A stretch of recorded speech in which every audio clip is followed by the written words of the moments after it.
ഇനി വളരെ പ്രധാനപ്പെട്ട വാർത്ത, പോറ്റി പുറത്തേക്കോ എന്നതാണ്. അല്പനിമിഷത്തിനകം തന്നെ തീരുമാനമറിയാം.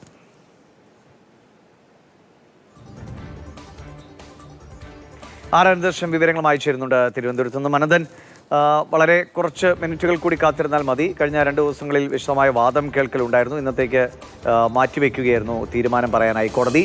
സ്വാഭാവിക ജാമ്യത്തിന് എല്ലാവിധ സാധ്യതകളും നിലനിൽക്കുകയും ചെയ്യുന്നു. പക്ഷേ ആ വാദം നടന്നത് ഒരു അസാധാരണ സംഭവമായി പരിഗണിച്ചു. അങ്ങനെ ഒരു അപൂർവമായ ഒരു തീരുമാനത്തിലേക്കൊന്നും കോടതി പോകാൻ ഇടയില്ലല്ലോ, അല്ലേ? ദിവിഷ്, ശബരിമല സ്വർണ്ണക്കൊള്ളയുമായി ബന്ധപ്പെട്ട് ഉണ്ണികൃഷ്ണൻ പോറ്റി പ്രധാന പ്രതിയാണ്. 2 കേസുകളാണ് ഈ സ്വർണ്ണക്കൊള്ളയുമായി ബന്ധപ്പെട്ട് SIT രജിസ്റ്റർ ചെയ്തിരിക്കുന്നത്. ദ്വാരപാലക പാളികളിലെ സ്വർണം മോഷ്ടിച്ച കേസും കട്ടളപ്പാളിയിലെ സ്വർണം മോഷ്ടിച്ച കേസും. ആ 2 കേസുകളിലെയും 1-ാം പ്രതിയാണ് ഉണ്ണികൃഷ്ണൻ പോറ്റി. അതിലെ ദ്വാരപാലക പാളികളിലെ സ്വർണം മോഷ്ടിച്ച കേസിൽ കുറ്റപത്രം 90 ദിവസത്തിനകം സമർപ്പിക്കാത്തതുകൊണ്ട് കഴിഞ്ഞ ആഴ്ച പോറ്റിക്ക് സ്വാഭാവിക ജാമ്യം കോടതി അനുവദിച്ചിരുന്നു. അതിനുശേഷം കട്ടളപ്പാളി കേസിലും 90 ദിവസമായിട്ടും കുറ്റപത്രം സമർപ്പിച്ചിട്ടില്ല. അതുകൊണ്ടാണ് ഉണ്ണികൃഷ്ണൻ പോറ്റിയുടെ അഭിഭാഷകർ കഴിഞ്ഞ ദിവസം സ്വാഭാവിക ജാമ്യത്തിന് വേണ്ടി ഹർജി നൽകിയത്. ആ ഹർജിയിൽ ഇന്നലെ വിശദമായ വാദം കോടതി കേട്ടു. ആ വാദത്തിന് ശേഷം അതിൻ്റെ ഉത്തരവ് പറയാൻ വേണ്ടി ഇന്നത്തേക്ക് മാറ്റിയിരിക്കുകയാണ്. അല്പസമയത്തിനകം കൊല്ലം വിജിലൻസ് കോടതി ഈ ഉണ്ണികൃഷ്ണൻ പോറ്റിയുടെ ഹർജി പരിഗണിക്കും. സ്വാഭാവിക ജാമ്യം വേണോ വേണ്ടയോ എന്നുള്ളത് കോടതി ഇന്ന് അല്പസമയത്തിനകം തീരുമാനിക്കുകയും ചെയ്യും.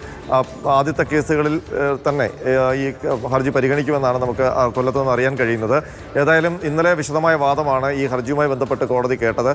അതിൽ പ്രോസിക്യൂഷൻ പ്രധാനമായും പറഞ്ഞത് സ്വാഭാവിക ജാമ്യം ലഭിക്കുകയാണെങ്കിൽ കർശനമായ ഉപാധികൾ ഉണ്ണികൃഷ്ണൻ പോറ്റിയുടെ ജാമ്യത്തിന് വേണ്ടി നൽകണം എന്നുള്ളതാണ്. കാരണം ഈ പ്രതി പുറത്തു പോയി കഴിഞ്ഞാൽ സാക്ഷികളെ സ്വാധീനിക്കാനും തെളിവ് നശിപ്പിക്കാനും ഒക്കെ സാധ്യതയുണ്ട്. അതുകൊണ്ട് കർശനമായ നിയന്ത്രണം പ്രതിക്ക് മേൽ ഉണ്ടാകണം. അങ്ങനെ മാത്രമേ ജാമ്യം നൽകാവൂ, സ്വാഭാവിക ജാമ്യം നൽകാവൂ എന്നുള്ളതാണ്.